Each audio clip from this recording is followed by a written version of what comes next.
Welcome to the shooting show. This week, Geoff Garrod's on a solo pigeon shooting foray in some old rape stubbles, and we bring you all the latest news from the shooting world.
Well, we're back on the pigeons again.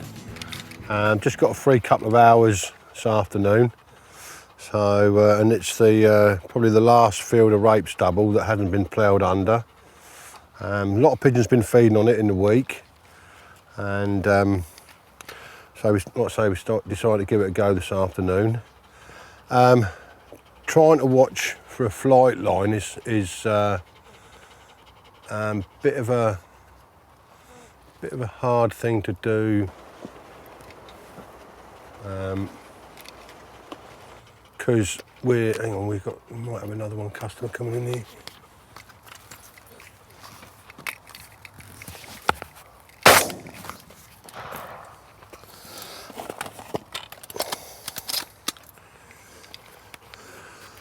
Because we're sort of like three sides of it is surrounded by woodland, and the pigeons are just coming out all sort of directions, but there's not a specific flight line.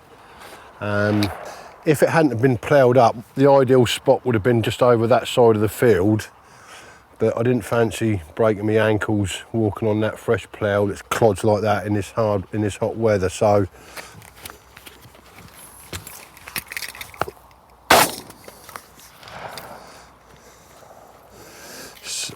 what I've done is, we're on a strip of game cover.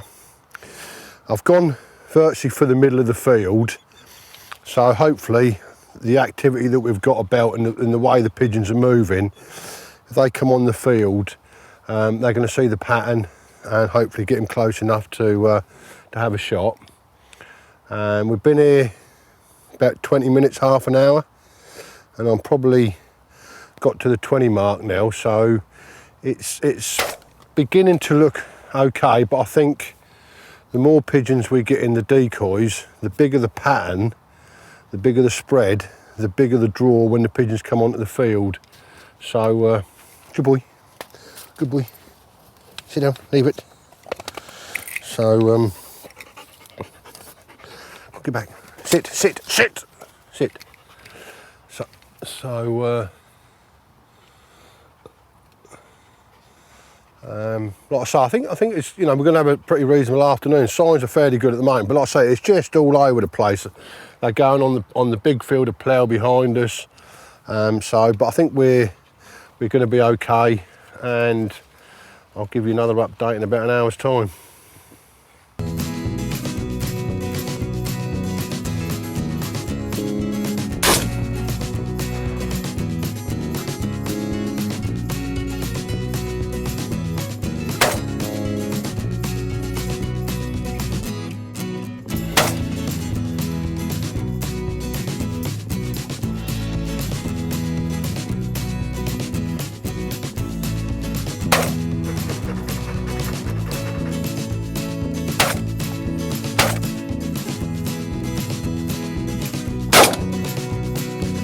Shooting the Browning Maxus again.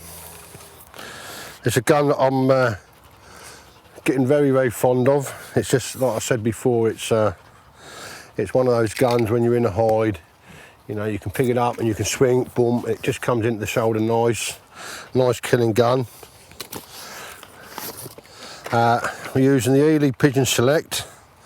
It's the cartridge that I was involved with developing and promoting. So, and they're having the desired effect when I'm pointing them in the right direction. And we're just sitting here now. Like I say, we're on the edge of a bit of maize. We're just inside the maize, so the hide, I've just got just a standard bit of net in here, which is just enough because obviously we've got the bulk of the maize that's giving us the hide. So and we'll just wait and see how it progresses. Oh.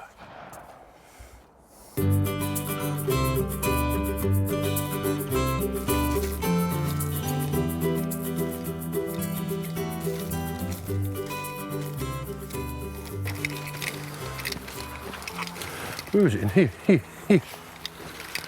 Good boy. Good boy.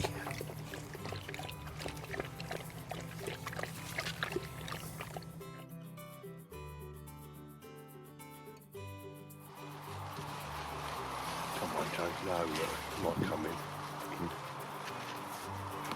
Yeah, come on. Whoosh. Come some more.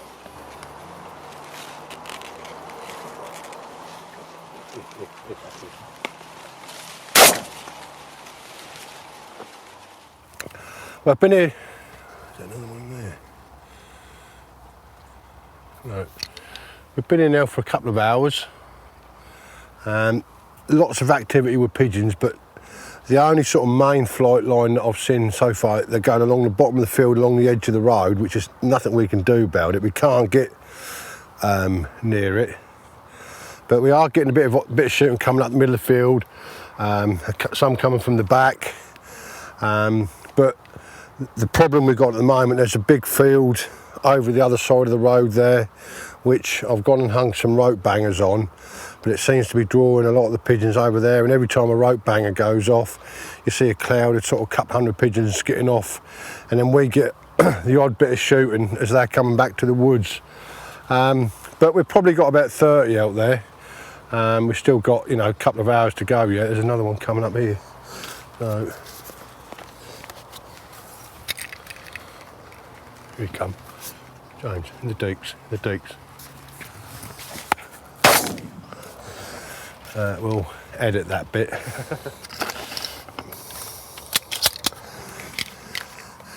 Yeah, so I mean, it's not sort of like mad fantastically coming in, but we are getting a bit of shooting, and it's not been what I thought at the moment, but we're gradually building the bag up. It's just that there's a lot of pigeons are being drawn over that side of the road there, which I'm hoping the rope bangers are going to do their bit, and every time there's one go off, there's some come this way. But at the moment, there you go, one just got off there, so we'll just wait and see.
Well, that's another day finished. What a day. It's been a day of sort of two halves really. Started off here, I don't know what time it was now, about 1:30, 2 o'clock. First hour was good, looked promising. Pigeons coming over the field, out of the woods, coming in, decoying in or shooting a few going over the top. Nice. Then about 3:30 time, there was a beginning of a flight line that was coming up the side of the road there to the house, just went over the house towards the field in the distance there. So it started to get a bit stronger and stronger. I went over there with some rope bangers, put some rope bangers up, which initially worked, but the lure of that field got a little bit too strong, and by about 5 o'clock it was obvious that we were just watching things going on and not a lot happening in our decoys. So I took I packed up. We've got 47 in here, which not too bad for an afternoon, but obviously I would have liked a few more, as everyone does. But once that flight line started up and going over there, we just couldn't do nothing about it, and that basically signalled the end of our little bit of fun this afternoon. Like the Eley cartridge, Eley Pigeon Select, you have to put them in the right place. Does make a big difference when you put them in the right place, but when you put them in the right place, yeah, they're a nice killing cartridge. Like I said before, very nice over the decoys.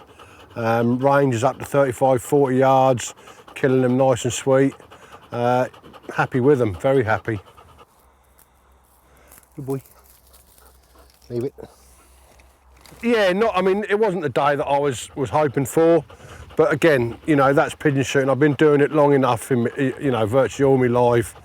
And the days when you expect to shoot a big bag, it don't happen. The days when you don't expect to shoot anything, that's when the big bags come along. But with me, just sitting out here for an afternoon pigeon shooting, to me, that's what it's all about. And I thoroughly enjoy it, whether it's shooting 40 pigeons or 400. It's just the fact of being out here, having a few shots, killing a few pigeons. Geoff there, struggling a tad in his maize patch. And now, the Shooting Show news. This is the Shooting Show news, brought to you by Gunplan.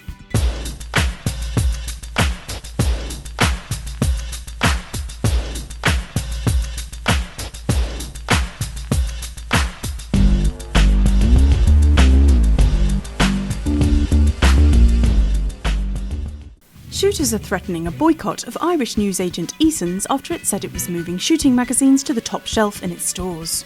It also imposed an 18+ till prompt on shooting mags, even though it's legal to obtain a licence in Ireland from as young as 14. The move was a response to pressure from anti-shooting activist group the Irish Council Against Blood Sports. If you want to make your views known, write to customer service at easons.com or find them on Facebook or Twitter. The grouse season has begun, but bags are expected to be well down this year. In many areas, pre-season grouse counts were lower than they have been for years, causing some moors to cancel all their shooting dates. Keepers are blaming atrocious spring and summer weather, but it's not all doom and gloom. There have been good grouse counts on the lower moors. Keep up with all your grouse shooting news in iShoot magazine. Another British athlete has secured an Olympic shooting entry for Great Britain.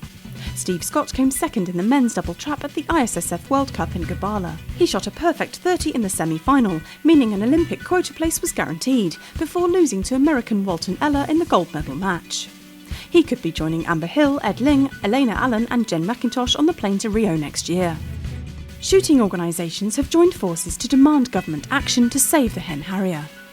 Basque, CLA, the Countryside Alliance, GWCT, NGO and the Moorland Association issued a joint statement that they all want to see more hen harriers nesting in England, and are calling for DEFRA to implement a plan for their recovery. This year has seen a small increase in the harriers' nesting success in England, with 6 out of 12 nesting attempts producing 18 chicks.